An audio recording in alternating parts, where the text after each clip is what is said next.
gördünüz ya. Gün day gelip geçmeydi. Haydi gece çökeydi. Altında yaban etseydi.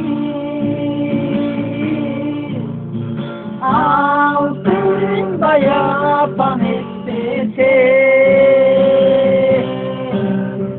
Ay sayım gelip geçseydi.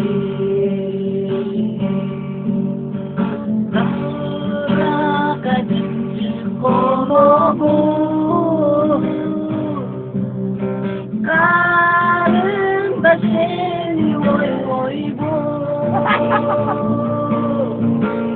Karnında seni oy olsun. Kayrıl gelip oy oy bu.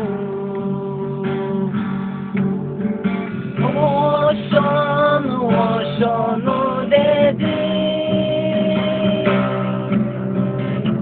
Buğdaydı boş koyu dedi.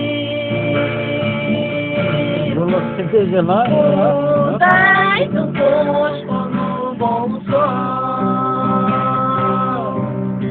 Baktım dolayım dedi.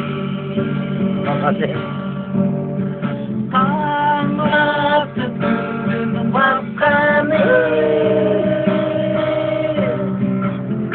Kızarıp gündü bakanı. Bugün namağa kızıktı. Sessiz ötür destanı.